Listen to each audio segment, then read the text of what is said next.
Islam, peace, love, light. I am Terry Phillips Dangerfield L.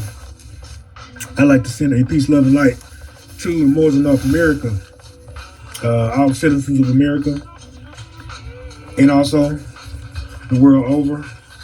Peace and love to the cosmic beings of this planet and other planets in this galaxy and the solar system. Ashe, Islam. All right.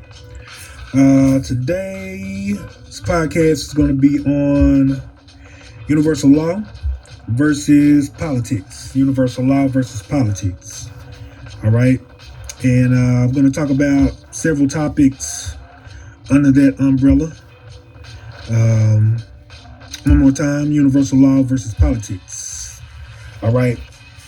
And I wanted to do this particular podcast because mainly we are seeing in North America and also the world over politics.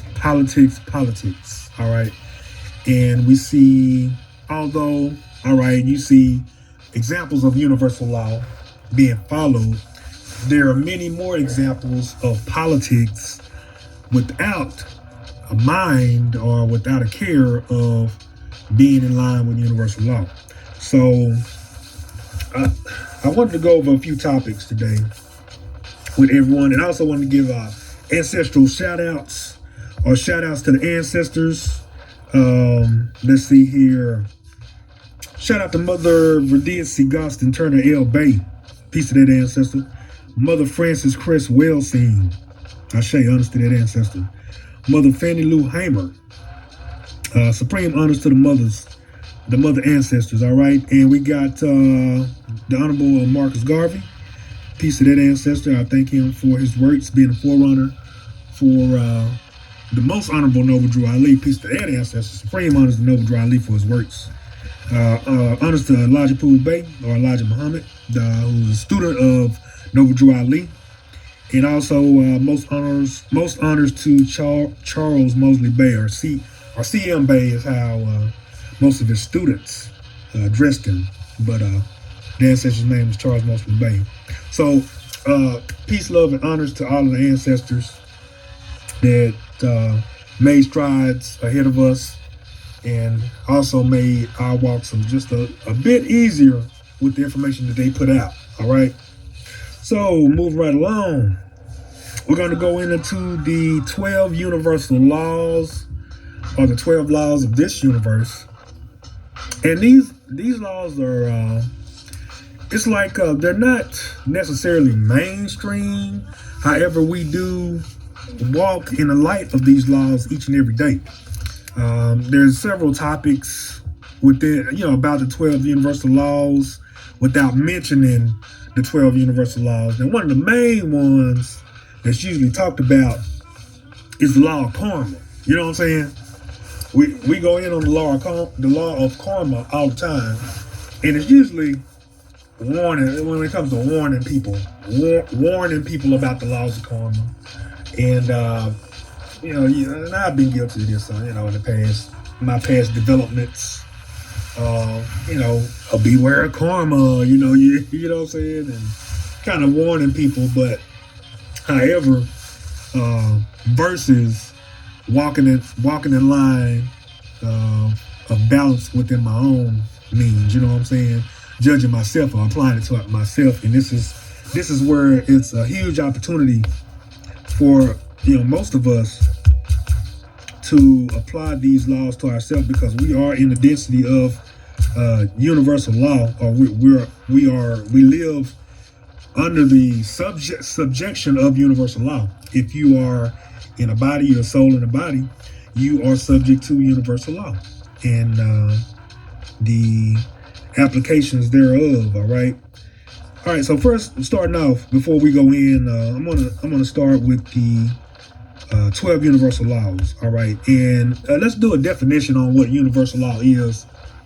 This is just for people that just don't even deal with the laws of the universe, the sciences of the universe, our ancestors. And these particular people that don't deal with universal law are usually the ones that are strong. They're really strong with certain religious sectors, or they are what you call agnostics, which is non-believers of anything, religion. They don't deal with science, and some agnostics do deal with science, but they usually don't deal with anything outside of the physical state. All right.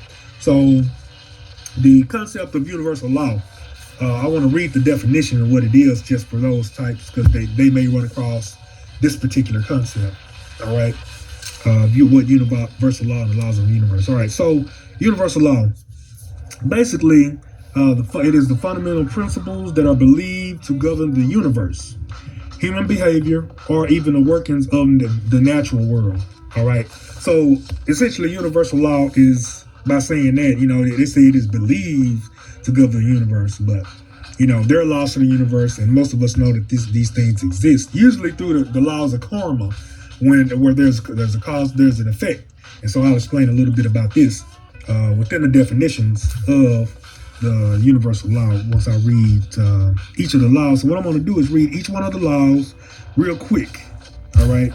And we're not going to take up a lot of time explaining the laws. We're just going to read through them, and then we're going to go on with the podcast dealing with the comparisons of universal law to politics. All right.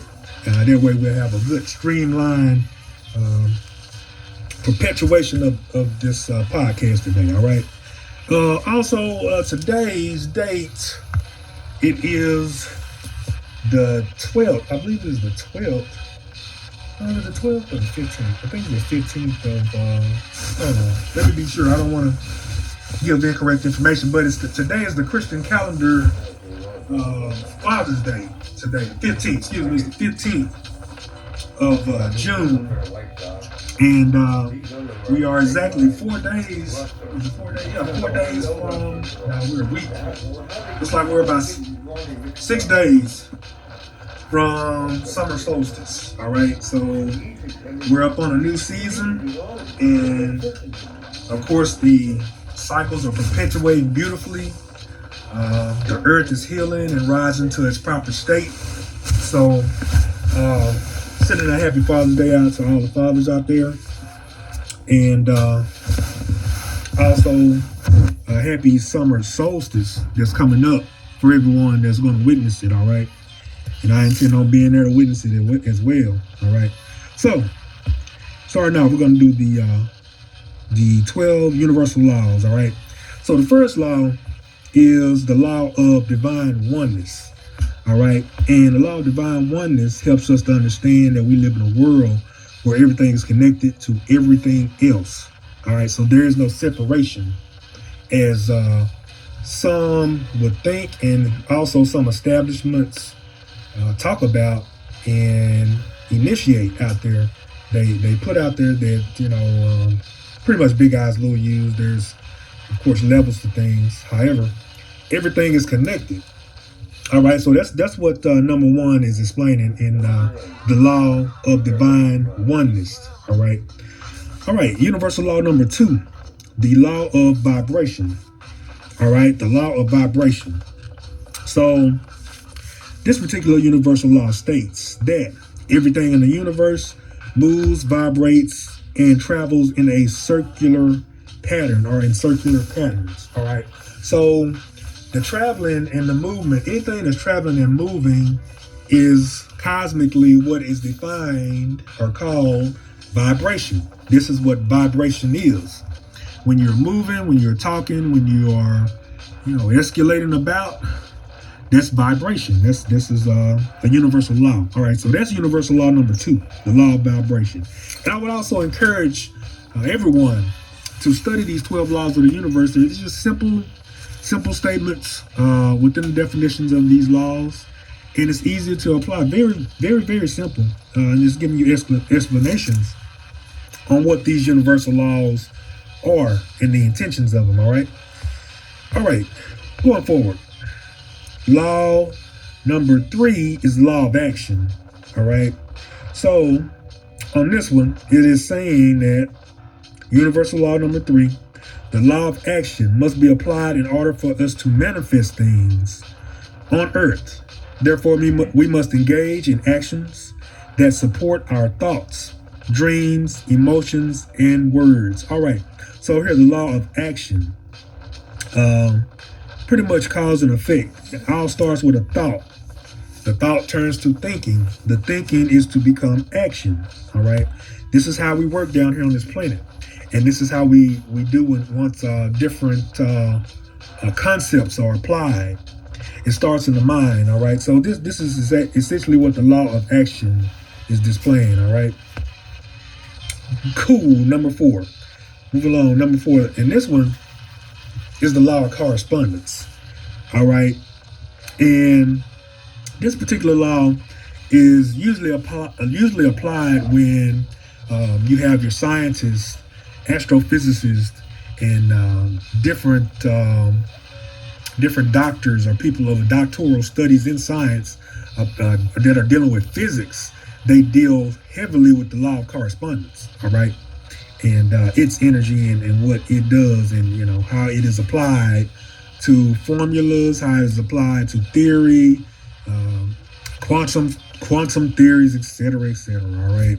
So number 4, the universal law states that the principles or laws of physics that explain the physical world, energy, light, vibration, and motion have their corresponding principles in the etheric or universe, as above, so below.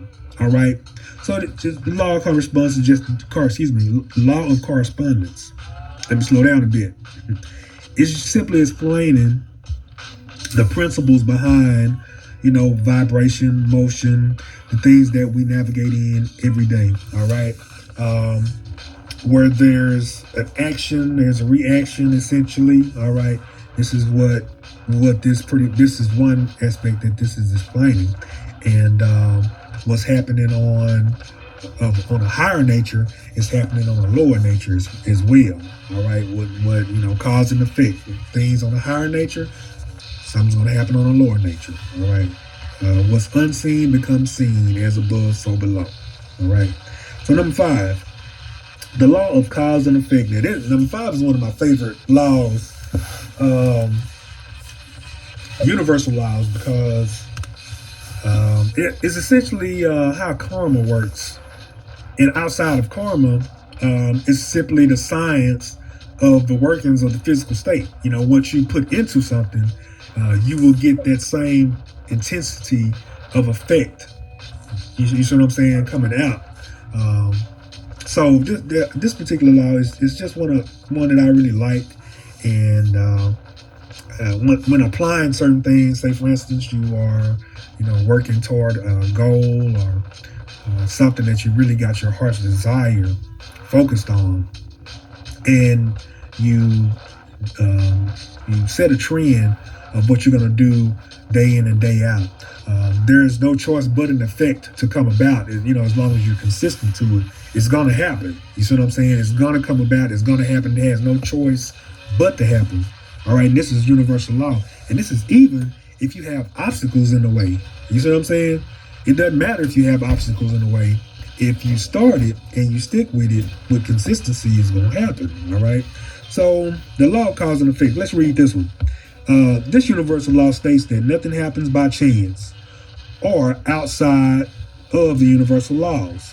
Every action has a reaction or consequence, and we reap what we have sown. So essentially, that's exactly what number 5 is saying. You reap what you sow. And also, that's one of the laws of karma as well. All right. You have the yin and the yang. I'm going to speak on that in a little bit here. The positive and the negative. All right. And so this is essentially what law number 5 is referring to. All right. You have the law of karma. What you sow is what's going to come out. Whatever you put out is going to come back. You see what I'm saying? This goes for good deeds, bad deeds, thoughts. You see what I'm saying? Etc. Etc. All right, and we'll go in a little deeper on that later in the podcast. All right, so I want to save any explanations for later statements. All right, within this podcast. All right, and by the way, again, this is that More Stuff podcast. I am Terry Phillips Dangerfield L. I just want to give a little interlude. If you want to contact me with any questions, concerns, information that you may have that's better than mine, or that you can add to mine, you can hit me up, That More Stuff Podcast Network at That More Stuff Podcast Network 013 at outlook.com. You can also hit me on Facebook, Terry Dangerfield L. You can hit me on TikTok under Terry Moore L, or Son of a Moore. Where am I? I think I'm on Instagram as well. You can hit me at Terry96 or TERR 96. All right, good deal. So number 6, the law of compensation. All right. Now this particular universal law here, I like it because it talks a little bit about abundance and how it works in this universe and the approach to it. So, this is a pretty good one that I enjoyed as well. And this one states, this is the law of compensation. The universal law of compensation is the law of cause and effect applied to blessings in abundance that are provided for us. The visual effects of our deeds are given to us in gifts, money, inheritance, friendships, and blessings. All right. So this essentially is talking about more of a objective effect. All right. Material things, usually, just, all positive energies that come back. You see what I'm saying? From what you put out, the thoughts, the feelings, the words, a lot of tangible things that you can actually see that comes back. All right. And sometimes it comes back in thoughts too. Good thoughts you put out, good thoughts, good thoughts come back in. You see what I'm saying? And this is what the law of compensation is initiating here. All right. Number 7, the law of attraction. This universal law demonstrates how we create the things, events, and people that come into our lives. Our thoughts, feelings, words, and actions produce energies, which in turn attract like energies. Negative energies attract negative energies, and positive energies attract positive energies. All right. So here's another universal law here, law of attractions. Essentially talking about what you put out comes back. All right. This essentially is the nature of our universe. And simply put, what you put out is what you bring it back. You see what I'm saying? Starting with thought. All right. Number 8, the law of perpetual transmutation of energy. Now, this is a real good one here.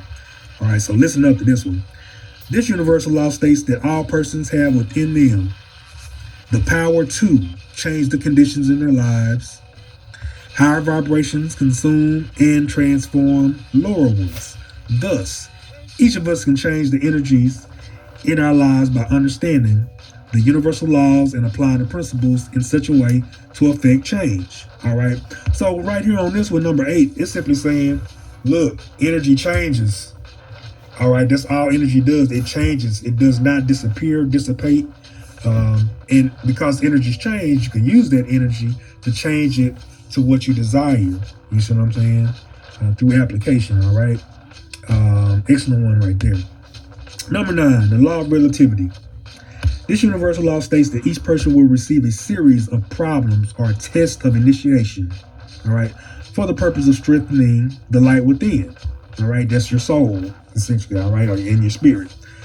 We must consider each of these tests to be a challenge. All right. And remain connected to our heart when proceeding to solve the problems. This law also teaches us to compare our problems to others, to other people's problems, and put everything into its proper perspective. No matter how bad we perceive our situation to be, there is always someone who is in a worse position. It is all relative. All right. So that's essentially the same as one of the earlier universal laws, cause and effect, and the laws of compensation. All right, as above, so below. All right, this is the law of relativity. Everything is relative. Everything is connected. You see what I'm saying? As above, so below. The seen and the unseen It is all connected. There is no separation. All right. Excellent law right there. Beautifully written. All right. Law number 10. This is the law of polarity. All right.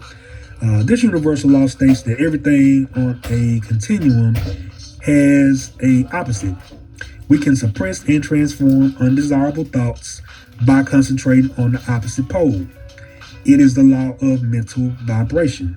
All right. So here's an example of yin and yang. All right. In a different law here, and this is the law of polarity. So everything has its opposites. Down here is a dualistic matrix. You have what we call the good and what we call the bad, and essentially it's just two opposite energies, two of the same energies in different degrees. All right. All right. Going to number 11, the law of rhythm. And this is the major universal law here because it's getting back toward vibration. Vibration is a rhythm, all right? And then there are different levels of vibrations. And so not to go too far, let's stay on point because I feel myself about to jump out there. All right, so here we go. Number 11, the law of rhythm. This universal law states that everything vibrates and moves to certain rhythms. These rhythms establish seasons, cycles, stages of development, and patterns. Each cycle reflects the regularity of what is called God's universe, or the Most High's universe. Masters know how to rise above negative parts of a cycle by never getting too excited or allowing negative things to penetrate their consciousness. All right, so this is the law of rhythm. And the law of rhythm, simply put, is essentially everything. You know, you ever heard of the term everything is everything.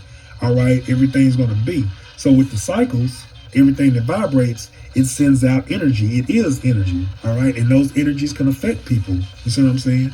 And it's really all about every energy out here is really about how much you can tolerate it, how much energy you can tolerate it, and make sure it doesn't affect you to a lower polarity. You see what I'm saying?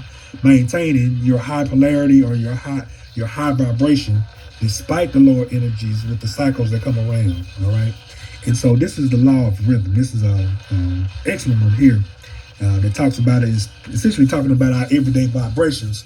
You know, when you're dealing, going to the supermarkets, going to work, traveling to your endeavors, and you meet other people that are not so favorable to you. All right, and that's a cycle of energy. This is an energy that has cycled around, or someone, a bad situation, or what you would call it, something negative, is to happen, and it might not feel too good. How do you handle it? How do you recover from it? And so this is what the number 11 law of rhythm is explaining. All right, so real good one right there. I enjoyed that one. Now this is the last one, number 12. And this is the law of gender, and this is a major concept here on the laws of the universe, because it's applying a gender role. All right, and it's exactly what it is. We apply it to the gender role, but it's certainly a energy in the universe. These are energies of the universe. All right. Law number 12, the law of gender. All right. This universal law states that everything has its masculine, which is the yang, and its feminine, which is the yin, principles, and that these are the basis for all creation. The spiritual initiate must balance the masculine and feminine energies within herself or herself to become, within himself or herself, to become a master and a true co-creator with the Most High, or the gods. All right, so everything in the physical state, this is what this law of gender is explaining, has a yin and a yang, masculine and feminine energies combined. And these are energies.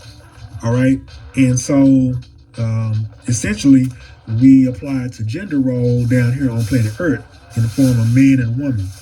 All right. And this is just a man and woman, male and female, is simply a reflection of universal law. All right. It's simply put what it is. All right. And so those were the 12 universal laws written out in a source. Let me see here if I can find this source here. Now, I downloaded this from went to the library and downloaded it and online. And you can just look it up. All universal laws and principles governing life, by Neil Nicholson. This is just one, and there are different authors out there that deal with universal law. All right, and so it's a very vast topic. And also there are bylaws under the 12 universal laws.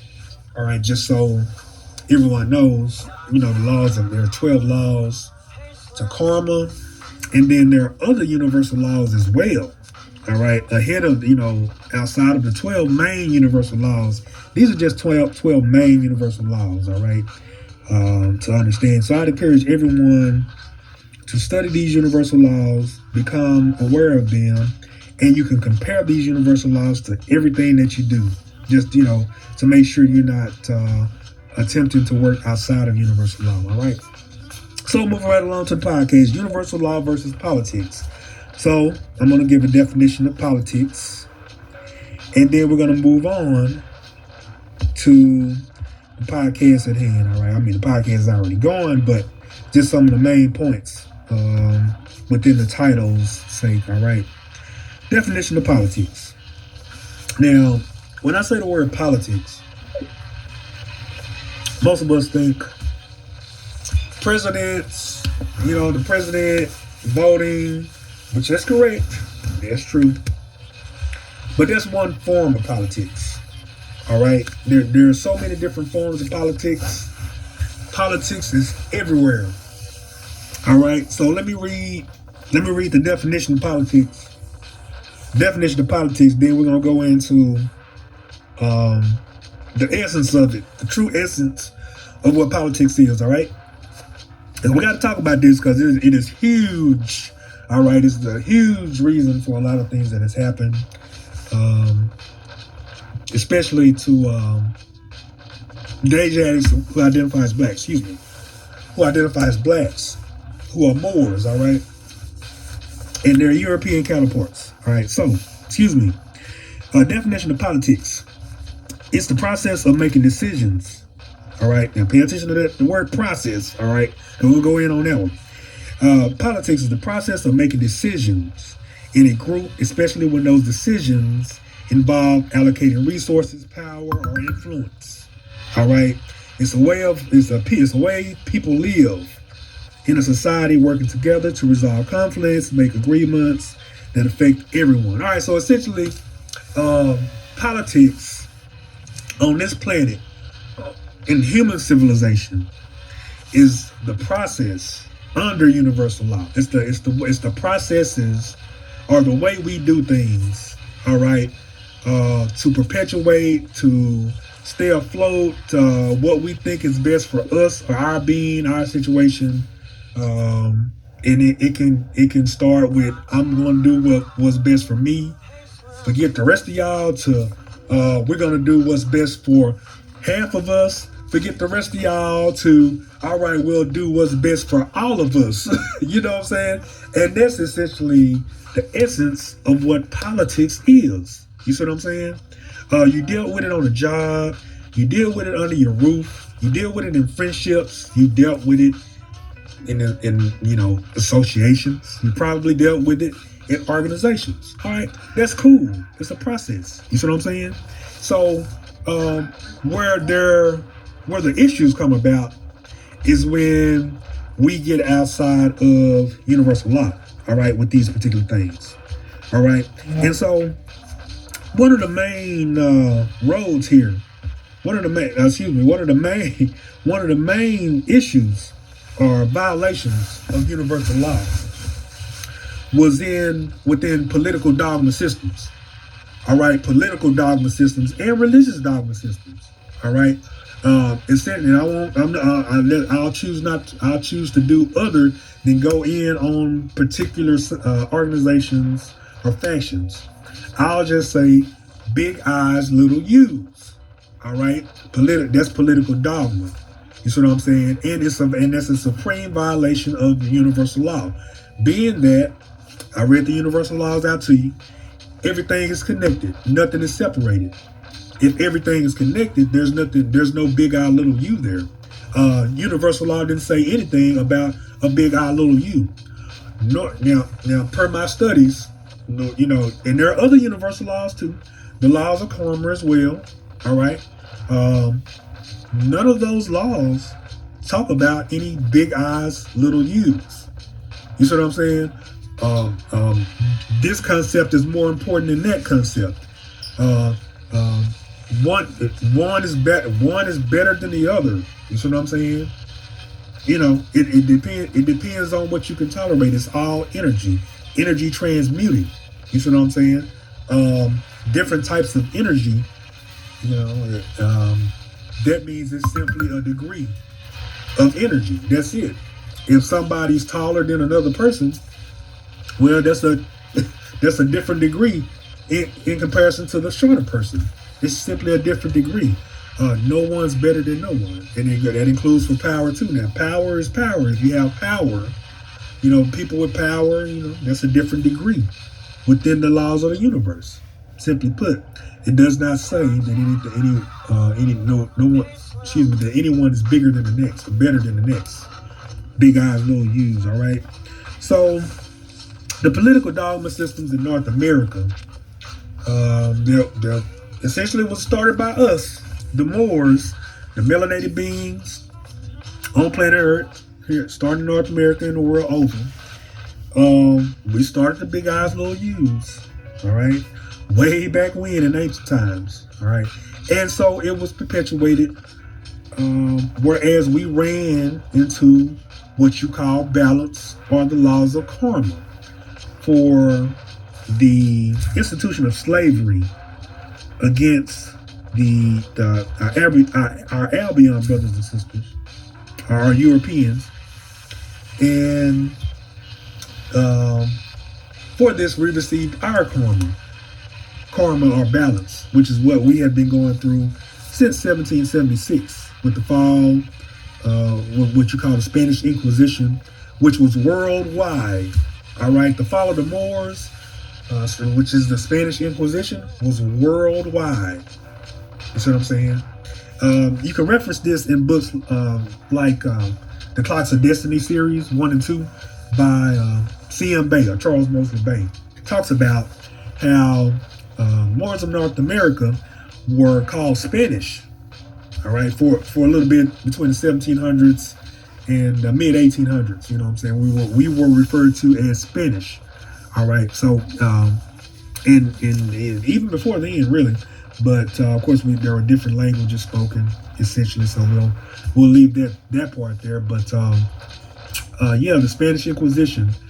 This essentially is what happened to us as a whole, and a lot of the karma came from us as well. You know, it came from the pale skinned brothers and sisters through their takeovers of the changeover from the East States to Union States, or the 13 colonies, starting with that. Well, it was 9 colonies, then 13 colonies.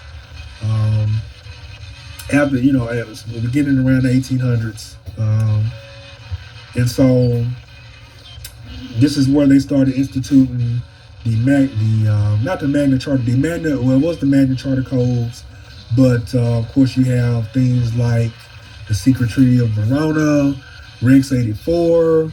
You have all of these particular doctrines that was implemented by the modern European states, and this is where the modern day Christian black code systems came into play, whereas the Asiatics of North America, who identify as black people, was taken we were taken out of our seat of rulership. And this is where violation of the Constitution, violations of the Great Law of Peace was happening within the takeover of the European colonization, which in turn became the European opposition to us. And so you can listen to some of these concepts on previous podcasts, then more stuff podcasts on YouTube, especially also on YouTube. Excuse me, I didn't mention it earlier. So these are examples of universal law in effect, and also violations of universal law through slavery, through slave codes, etc., etc. All right, because there's no big I's, little U's. You see what I'm saying? And so the process of these political systems got us outside of universal law.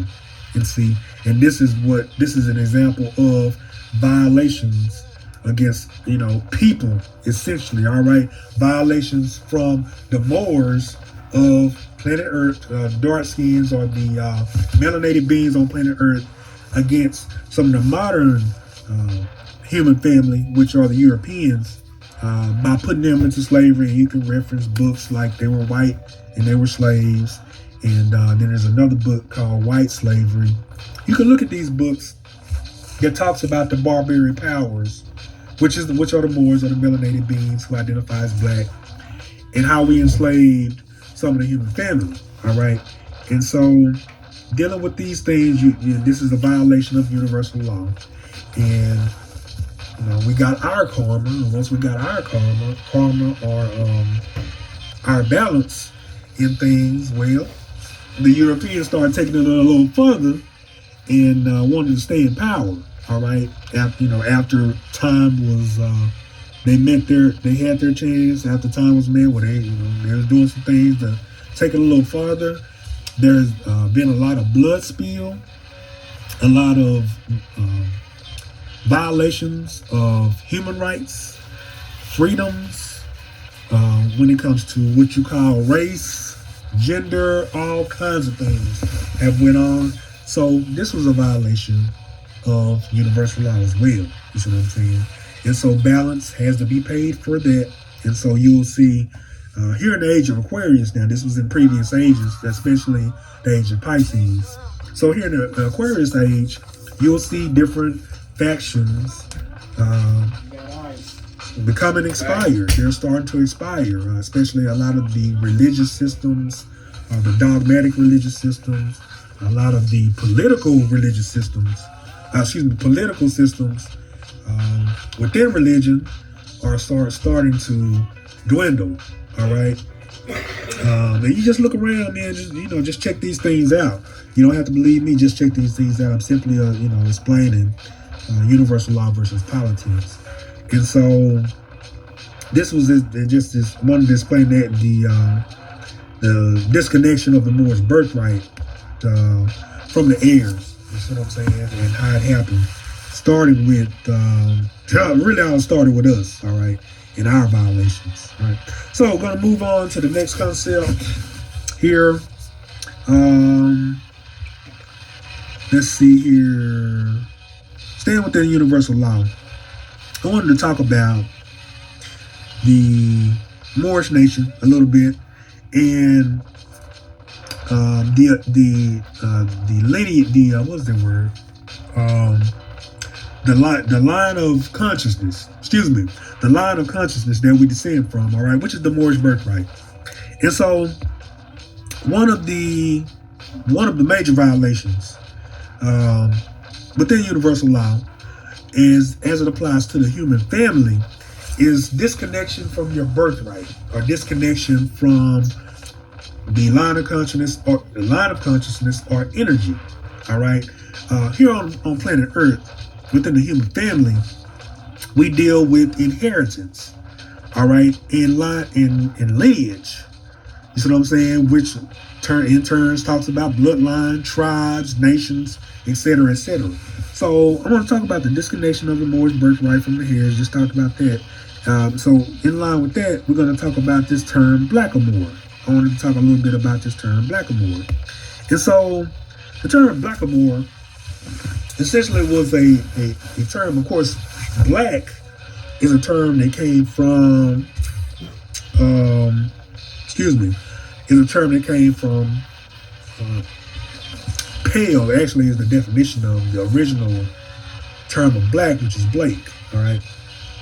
And so within this definition, the perpetuation from the mid 1700s up to the early 1800s, it transliterated to being dark skinned, or Moorish, pretty much. Black or Moors is what they did. They put the adjective of black on the term Moor, which is a noun, and started calling us blackamoors, all right, which is a derogatory term, you see. So essentially, this adjective and noun together was the beginning of the denationalization of the Moabite nation, of the Moors of North America, all right, here in North America, and which is a major violation of universal law. Now, this was done by the European conglomerate acting over here on these lands with the westward expansion, all right, and it's essentially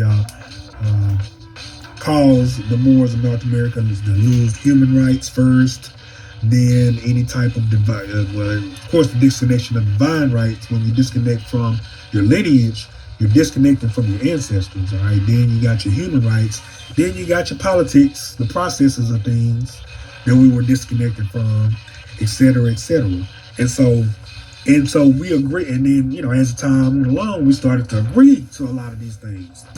You see, that's the major issue. We started to agree to a lot of these things, and we adopted the term black, but Negroes, coloreds, blacks, et cetera, et cetera.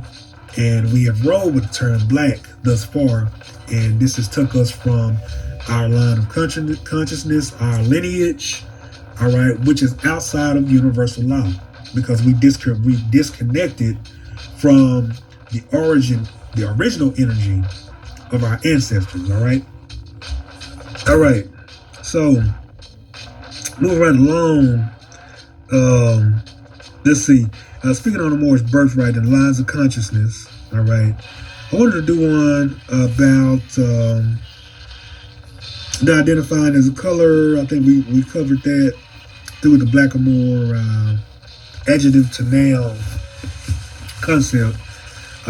Essentially, I was going to talk about with that one, identified as a color is essentially identified as a fiction, which a state is subjective. So, the Negro, black, and the colored protocol is certainly a disconnection from the birthright of the Moorish nation, and also the names of, let's see, we had some more names in line with that. That was what you call what is it? What is that term? It's essentially synonymous with color of law. All right, laws were perpetuated and based off of the Census Bureau's concepts of us under Negro, colored, and black. And this is where they came up with a lot of statutes, codes, systems, etc. In line with Rex 84, the King Alfred plan. Read some of these things where you can become familiar with the state of our classifications. A classification of the Moorish nation, i.e., Negroes, colors, blacks, African Americans, which was mostly social. All right, and all of these things are outside of universal law. All right, this is some things that we have to begin to look at and pay attention to.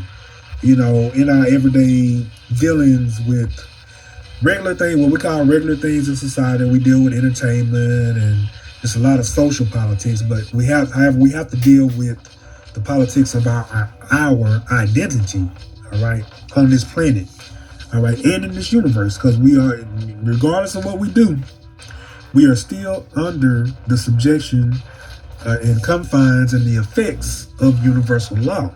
All right, and so I know I can apply this to myself. Prior to 2013, I knew nothing about universal law. I didn't even know that. To be honest with you, man, I didn't even know universal law existed. All right, I didn't know nothing but religion, all right? Dogma systems is all I knew. You see what I'm saying? And fairy tales and Santa Clauses and things like that. All right, childlike state. But I wanted to be treated like an adult. And I was, but I didn't want to deal with, once I started getting some of the information on the inside, I didn't want to deal with these things. You know what I'm saying? I wanted to deal with the fairy tale of things. I was in my heart, I was slow to accept it. And that's how it is for a lot of us. We are used to what we were raised on. However, there is a reality that exists, whether you want to believe it or not. You are subjected to it. Especially if you're paying attention, then you could, there's the law of cause and effects, what we call karma. You can choose to pay attention to other things versus karma if you want to. But eventually you'll have to pay attention to see that, hey, you're dealing with karma, and this is simply just cause and effect. These are laws of the universe. It's nothing spooky. It's nothing that's, you call it mystic and, it seems all scary and things like that. There's nothing spooky about it, really. It's simply the sciences of this universe and how things work. Just like when you apply yourself, you get an outlet, you get an output to what you apply. Simply put. All right. Move right along. Let's deal with another concept under the Moorish birthright. So this one I wanted to talk a little bit about, particularly from experience. All right. When it comes to the Moorish nation, the birthright of the Moors, and the birthright of most cultures on planet Earth. When it comes to heritage base from the culture, extending from the bloodline, you have this thing called your national or your heritage garb or clothing. All right. These clothings usually come with headgear, sometimes earring, what you call earwear, ear ornaments, leg ornaments, neck ornaments, etc., etc. Headpieces in the Moorish nation, they are called tarbushes, fezzes, all right, and turbans, all right, tarbushes, fezzes, and turbans. These are garbs or dresses of the Moorish nation, all right, or the Moabite nation, and essentially these type of clothing extends to the cosmos as well in different arenas. All right, so we're gonna keep it earth level. All right, so the turban and the fez of the Moors, when it comes to any one of these cultures, navigating in this particular society or any society, a Moor or anyone wearing their cultural garb cannot be asked to remove it on these lands of North America.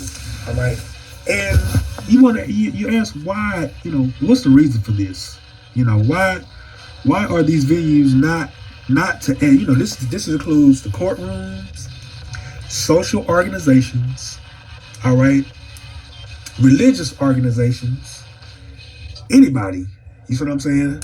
All right, and you can ask why. Why can't these people ask us to remove our headwear, our fezzes, our turbans? All right, so our what are those little short things called?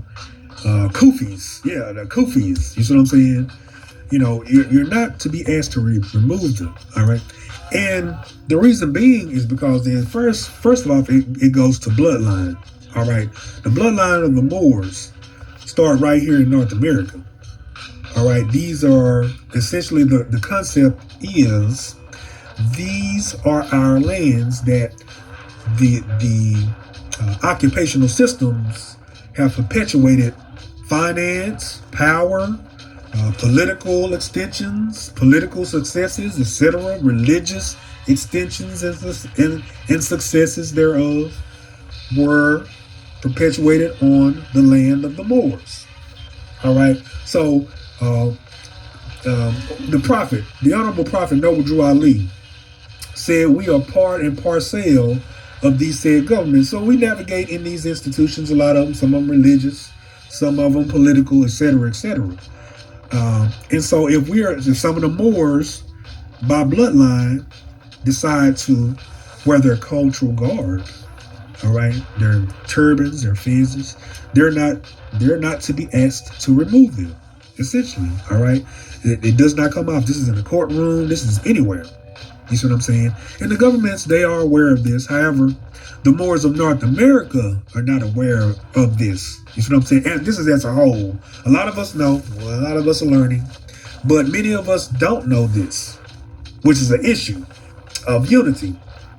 And so when you don't honor your ancestors, etc., and you choose to do otherwise, and you choose to, wear any other type of clothing outside of any type of cultural garb, well, that's essentially you're out of the energetic sequence of your lineage, which is outside of universal law. You see what I'm saying?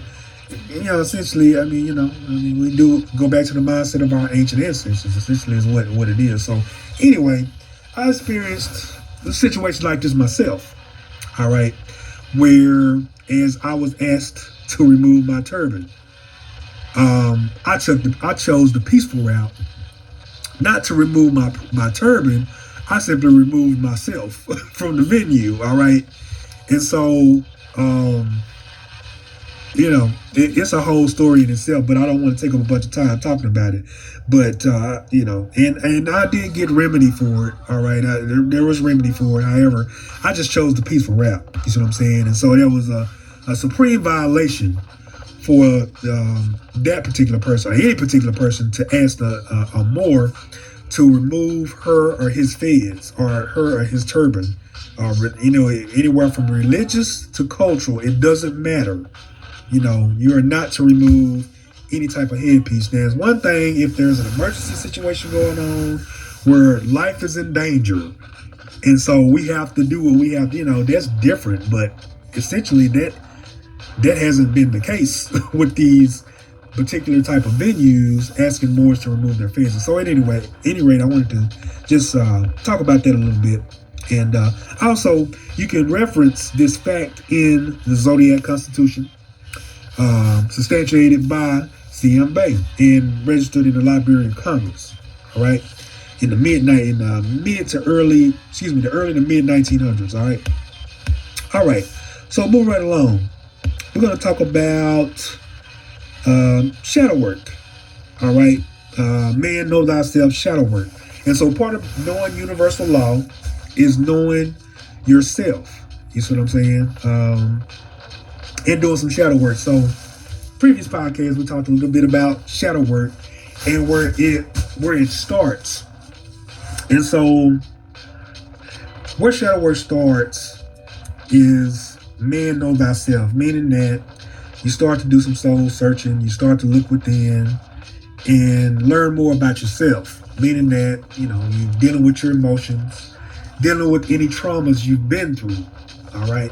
This is where one of the laws of the universe was, let me see which one was this one. Talking about the cycles. All right. The law of correspondence, talking about the cycles. And so, pretty much talking about what you've been through in your as the cycles turn, what you've been through, your emotions, how it affected you, how you affected others because of what you went through during those particular cycles. All right, this is part of man know thyself. This is universal law. This is what we are to deal with. This is what man know thyself is talking about. Essentially, it's talking about the laws of the universe and you as a being navigating and how you navigate in this universe under universal law. All right, so shadow work is that important. All right, and one thing you deal with within shadow work is the laws of karma. All right, these concepts. The laws of karma came through concepts of some of the spiritual traditions, all right, which are religious systems as well. Hinduism, Buddhism, they call it Jainism, Jainism,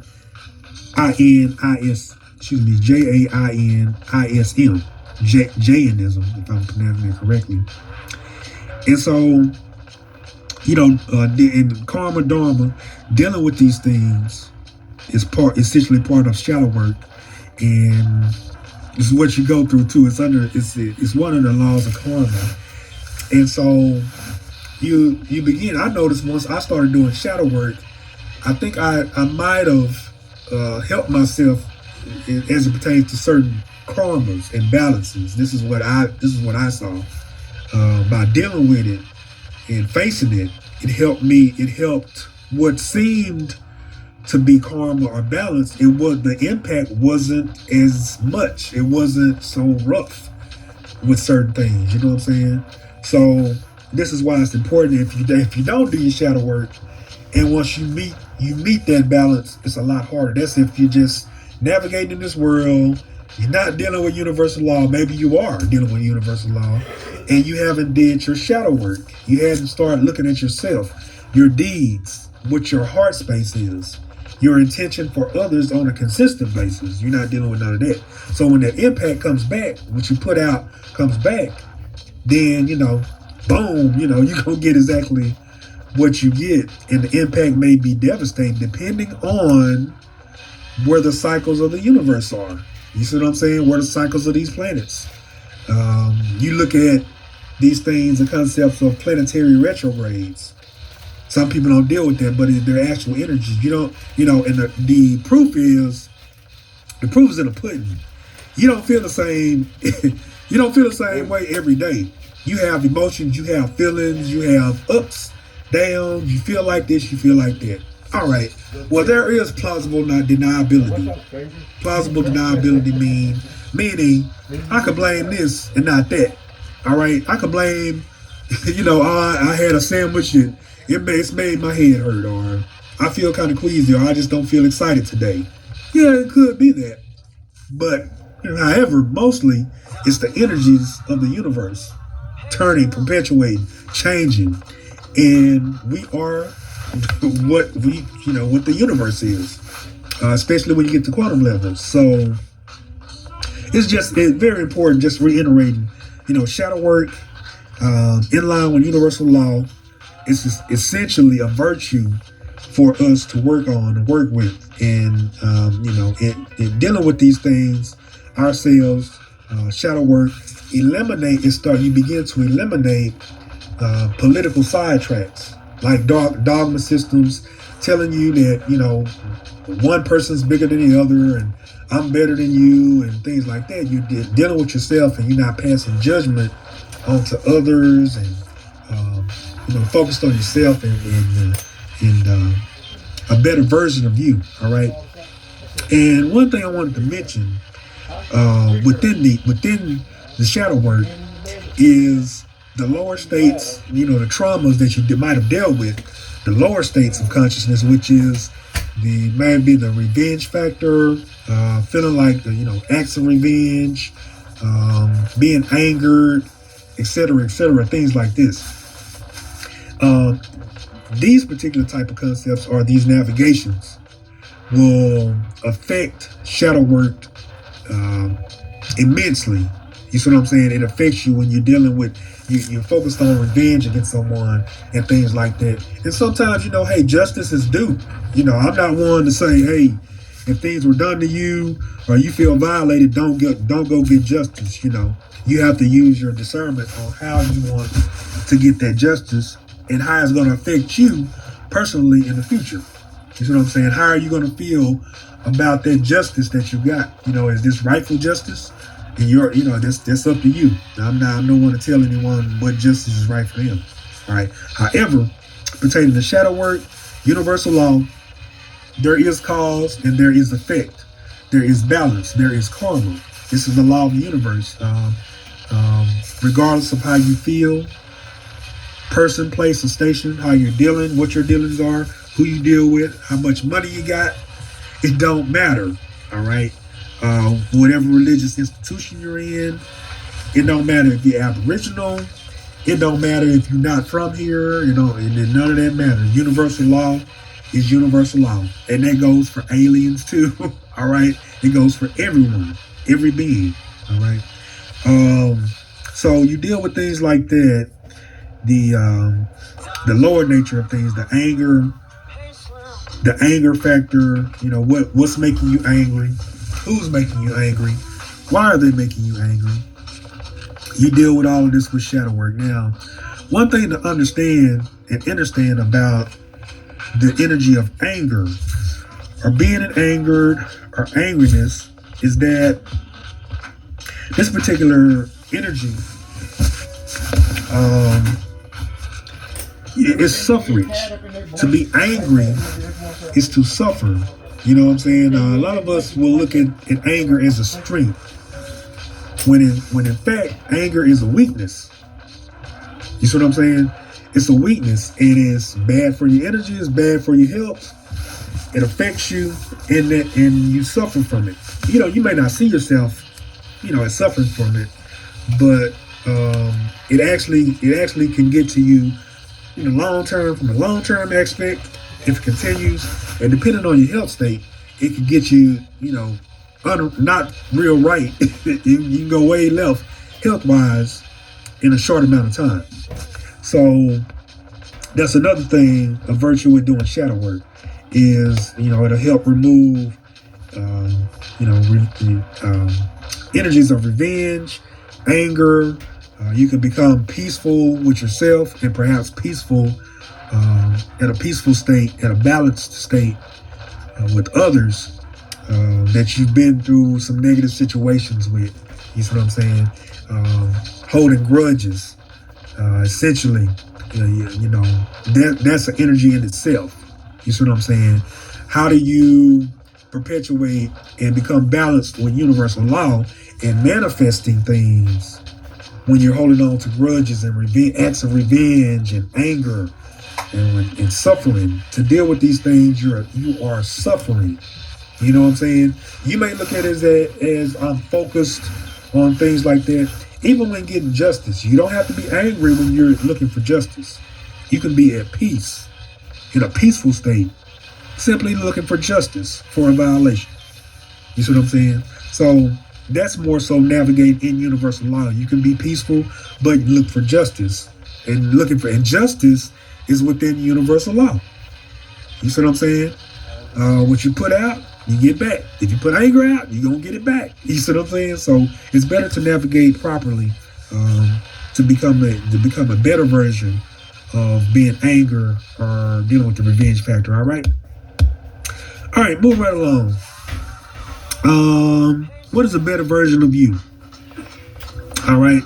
And then I'm going to go back up to, I got a concept here. Gray area. I'm going to talk about gray area within the laws of the universe, and I want to talk about this particular concept. But I wanted to move on to let's see here, a better version of you. All right. So dealing with that, what is a better version of yourself? So you look at it and just think about that. Have you thought about what a better version of yourself is? All right. What do you want to deal with these things when you're dealing with yourself, and when you decide to deal with yourself versus dealing with everybody else and projecting, let's say, judgments. You have a circle, or you might have a circle of friends, family, relatives, siblings. Family and siblings are different. All right, that's a whole other podcast. Associates, we're dealing with them, and you decide, hey, I want to deal with myself now.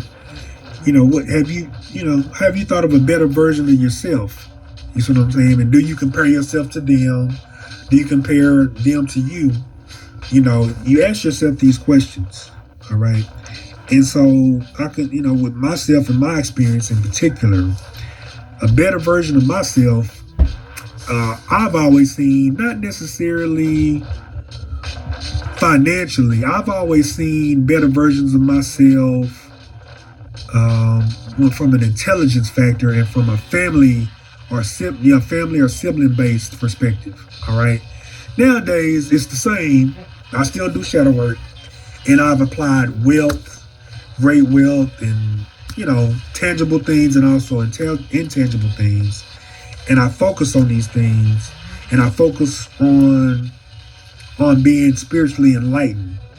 You know, the highest levels of spiritual enlightenment for me personally is what I consider to be a better version of myself. All right.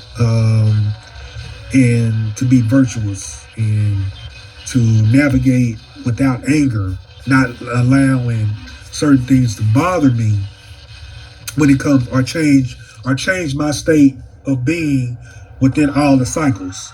You see what I'm saying? That affects us humans, you see. And so this is an example of striving to be a better version of yourself. And this is in my opinion. Now, you can apply that to yourself. What is a better version of you in your opinion? You see what I'm saying? What defines you as a person? And this is a huge part of shadow work. Man, know thyself, which is within universal law. All right. Move right along. So the next topic is, now this is a huge topic. This is one of my favorite ones here of the night. All right, of the day, or the night. And this one is, what is a savage versus a noble? All right, now I apply some definitions to this one, so we can get a little bit of a clear view on things to eliminate any guessing about this thing. All right, so a lot of us, a lot of people I've seen within my navigations here in North America, in the world over, anywhere from entertainment, sports, and look, I enjoy all of this. I've enjoyed all of these things. All right. However, I'm talking about the levels of universal law and striving to be better beings, moving away from the age of Pisces, which is the age of belief, to the age of knowing and the age of growing. All right. And so I've witnessed beings, and myself included now, I'm included in this. I like to include myself in, the positive and the negative, because I have experienced both, both polar opposites. All right. And so savage, savage is a concept that is praised. It is supremely praised here in North America. I'm savage. I'm a beast. I'm this, I'm that. You know what I'm saying? I'll do harm to you. I'm so beautiful when I hurt you, type of deal. All right. But a lot of us don't really know what savage means, especially in comparison to being noble. Being noble, we don't. We navigate. Now we like the benefits of thinking that we're noble. We like that approach of being noble. We like to think that we're noble because we may do good deeds or noble acts, and that's good. However, with me personally, a lot of times I'm seeing, nobility covered, masking savagery. All right, or you put the way some of my past ancestors used to put it, throwing a little cake icing on a pile of manure. You know what I'm saying? You know what I'm saying? So at any rate, let's deal with this definition of savage. All right, read these definitions and also look it up for yourself. All right, I always say don't believe what I'm saying. Look things up for yourself. So the first definition I have of savage, of an animal or force of nature, fierce, violent, and uncontrolled. Let's see. Other synonyms of savage are similar words to savage. All right. Ferocious, fierce, wild, untamed, undomesticated. Let's see. Feral, predatory, ravening or ravishing. Let's see. Severe, very great, severe, Let's see here. Devastating, crippling, terrible, awful, dreadful, catastrophic. All right, look, this is savage. Brute, beast, monster, barbarian. All right, that's all. I think we got it here. All right, this is what savage is. Now, some of us like this. I mean, a lot of us, look, we like these things. All right, we like to be addressed as we're savage. All right, until the same things come for what we see to be peaceful. You know what I'm saying? I notice that everybody that's savage, they got some level of peace that they enjoy. Some things they enjoy that they don't want savagery to come to. You see what I'm saying? So, in the last age, savagery has been celebrated immensely. And so a lot of us that have celebrated savagery, now I'm not gonna say everybody don't know what nobility or nobility stood for or stands for. I know I didn't know the definition of nobility before 2013. You know what I'm saying? I knew nothing of it. And so there's people are operating in levels of consciousness. I'm not judging anybody.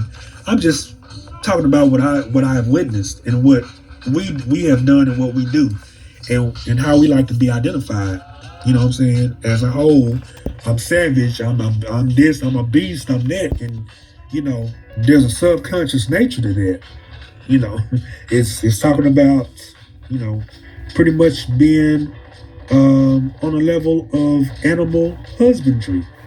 Navigating as animals or functional animals. I mean, look, now we don't declare ourselves as functional animals. We call ourselves grown men and women. And so, to be a grown man and woman, look, to us that's noble. To me, that's noble. I mean, it may be a matter of opinion, but when we think of ourselves as grown men and women, we're thinking of, we are self-navigating, we are civilized. I mean, so to speak, and operating on from a superior quality of being, and that's non-savagery. You see what I'm saying? So let's read the definition of nobility or noble. All right, and so the definition of noble is of excellent or superior quality. All right. B definition: having or showing fine personal qualities or high moral principles. All right.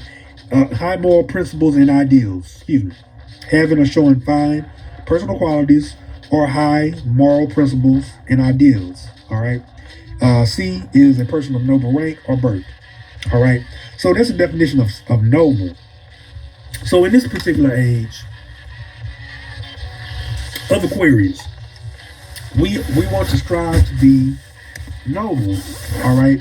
And I'm especially talking to the Moors of North America, who identify as Negroes, colors, and blacks, etc. And so we've practiced a lot of hate against each other. And so here's an opportunity for us, to not be savage, well, to be noble toward each other and be noble to ourselves first with proper shadow work and,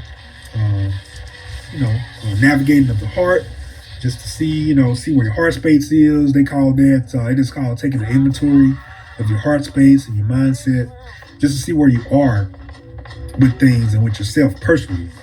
And so, and this will, it will initiate an energy within you to become more noble about yourself versus being savage and being identified as a savage and I'm a savage and things like that. Now, I get it sometimes, saying you're savage is, sometimes people will use it as a defense mechanism, so people are, be slow to come at them in a negative fashion. I get it. You have to do what you got to do sometimes, but outside of that, claiming to be savage is a trend. A trend of ego is what it essentially is saying. Is used for a trend of ego, and that's used in doing harm to others and harm to yourself, making it look cool, things like that. I know. The reason I know is because I've navigated in such faction myself, all right, during my sleeping state, personally, all right. So, let's strive to be more noble with ourselves, starting with shadow work and identifying the energies within ourselves, some of the traumas, the good things that happen, other things that might have happened that were not so good, and move toward a better version of ourselves. You see what I'm saying? And identifying a better version of ourselves and visualizing it. And that's within universal law. Essentially, your mindset is where you want to be. And when you perpetuate a thought, that's navigating, and that thought is going to navigate into a physical state or a physical form, which is in universal law, which is what universal law talks about. All right. And this is the law of attraction, universal law number 7, the law of attraction. All right. And with that law also, law number 9, you see what I'm saying? This is when it comes to, when you get tested, some things happen in your life, and, as to where here's the opportunity for you to respond to it. Are you going to respond negative to it? Or are you going to respond positively to it? You see what I'm saying? And a lot of that depends on where your heart space is and where your mindset is. All right. And this is relative. This is the law of relativity, which is universal law number 9. All right. And you want to apply these laws to your being. These are actual sciences. This is actually what we live under within this planet. You see, and so these are essentially opportunities to align ourselves with the planet and with the universe. All right. So I'm gonna go back up to the gray area and its corruption, and I won't deal a lot on this. Within political and religious dogma systems, there were confusions, lies, reversal of facts. You see what I'm saying? Whereas, all right, I tell you a little bit of the truth. You see what I'm saying? I'm gonna tell you a little bit of the truth, and then the negativity within that truth. You see what I'm saying? That's not really a category. All right. Nova Drew Ali spoke on this, and he called it, the most honorable Nova Drew Ali called it truth and falsehood strangely mixed. All right. This is what a gray area is. You see what I'm saying? And what I named this is gray areas, gray area and its corruption. All right. And a gray area essentially is things that defy categorization because they are unique. All right. So when you apply truth and falsehood and mix it together, that's pretty unique. You see what I'm saying?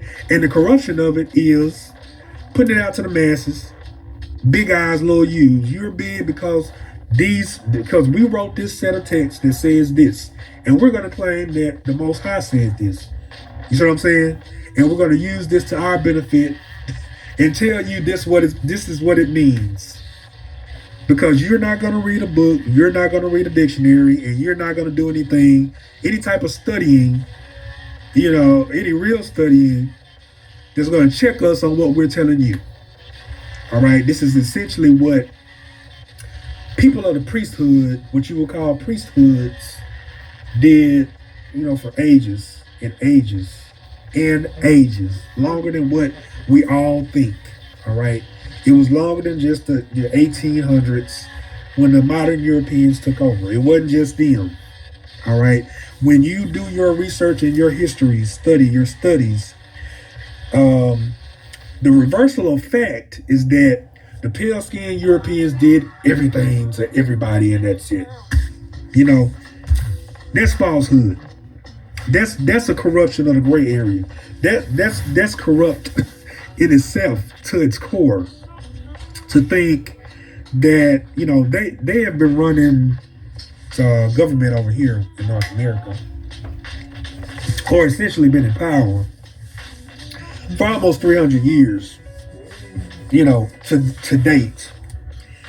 And to think that they messed up everything from from ancient times up to now. This is the look. This is what the studies say when you do research. I mean, because things were, of course, whitewashed. Where they put the pale skinned brothers and sisters' faces on ancient relics and ancient things to make it look like, all right, well, when they were responsible for this, they built this, they did, and no, that's not the case.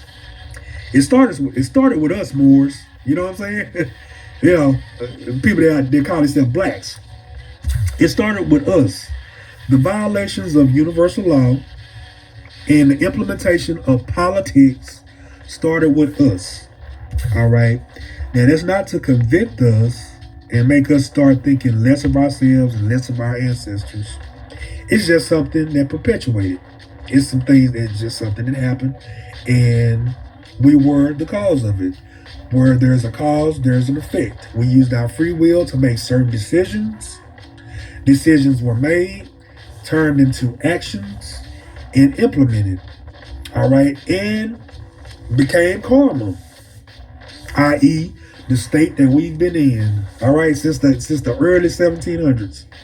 Well, since a lot longer than that, but especially since the early 1700s. All right, and so this is essentially a corruption of what you call the gray area, uncategorized state of information or of being that's used against the masses. This was used against the masses now, us. You see what I'm saying? And it transcends race. You know what I'm saying? When it comes to a priesthood against the people, it transcends what you call race categories.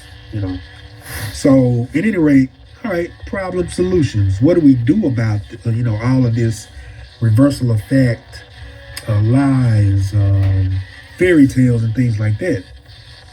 Well, we started accepting the truths for what it is. All right, all of these ancient truths, the truth of the Moorish nation, that was heavily suppressed in North America, the truth of universal law that we use on an everyday basis. All right, that religious dogma systems and political systems encourage us not to deal with. Some of the universal laws, like the 12 signs of the zodiac. All right, hey man, that's universal law. Everybody claim to have a birth date. All right, you have an incarnation date. That's universal law.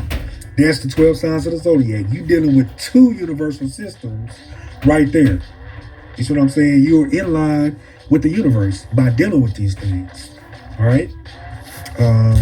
So just, solution, we are to honor our ancestors and honor the sciences of our ancestors, which are our sciences, the science of the Moors, science of the Moabite nation. All right. These are the ancients, from our ancient ancestors, which are included in that level of ancestry. You got the Lemurians, and you got the Atlantean nations. All right. Nations like the Saracens, I mentioned the Moabites. All right. These are all our ancestors. And this is where these sciences come from. You see what I'm saying? All the way extended into the cosmos. All right. Moving right along. Let's see. What other concepts here? All right. Let's deal with this last concept, which is universal law. Divine feminine and masculine energies. All right. All right. Now, this last concept here. Now this was going to be over the universal law number 12. All right. Under the laws of gender. All right. So again, this last concept is. Let's see, where'd he go? Here we go. All right. Divine feminine and masculine energy. Divine feminine and masculine energies. All right. Under universal law. So under the substantiation of universal law, We have what we call the gender roles here on planet Earth. Well, actually in the universe. All right, the law of gender. And so on planet Earth, we have genders, two genders, masculine and feminine is what we call it, which is male and female is how we identify here as it pertains to physical vibration. All right, a physical vibratory rate. All right, those are the designations and how we substantiated it. All right, our ancient ancestors. And so there was a great imbalance in the last age, of Pisces, the age of Pisces. There was a great imbalance of the law of gender. All right, and I'm going to read the law of gender once again, just to give a balanced perspective on what I'm going to explain here real quick. All right, so number 12, the law of gender. This is a universal law that states that everything has its masculine, which is yang, and feminine, which is yin, principles, and that these are the basis for all creation. The spiritual initiate must balance the masculine and the feminine energies within herself or himself to become a master and a true co-creator with the Most High or the gods. All right. So, in the last stage of Pisces, this was violated. All right. This particular energy was violated. Balance was, I don't want to use that term. Let's just say balance was abandoned. All right. It was abandoned with the patriarchal systems of suppression here in North America and the world over. All right. We got away from the divine feminine energy that balances everything out. In the past ages, the rulerships on this planet were of a feminine nature and were balanced off with the masculine energy, or the sons. All right. Sons of protection, more of the aggressive roles, came from the yang energy. All right. And the substantiated roles came from the yin energy, or the rulership came from the yin roles, which is the mother state. All right. And this is how things work. This is how creation is. There's a balance with it. All right. And so it was violated heavily in the past age. All right. And some examples of that, you look in religious systems. Within the religious systems, you'll see suppression of the woman or motherhood. It's slightly mentioned in a lot of the modern religious books. All right. Also, you can look at some of the cultures on planet Earth, how some of the women are suppressed, abused, subjugated, etc., etc. All right. You also look at, and you can deal with the politics, especially in North America, and the suppression of women, and also look at the past stories of the past, the ancient past, and the suppression of that information. You see what I'm saying? Most of the histories that we get, if any, when it comes to past lineages, past stories of past and ancient civilizations, it's usually it's talking about a bunch of men. you see what I'm saying? It'll mention the queen slightly, but it doesn't mention much of the women. You see what I'm saying? The roles of the feminine energy. All right. You may have some stories of it, little bitty epics, but mostly what's heavily perpetuated are epics of the yang energy, or the men, or the male.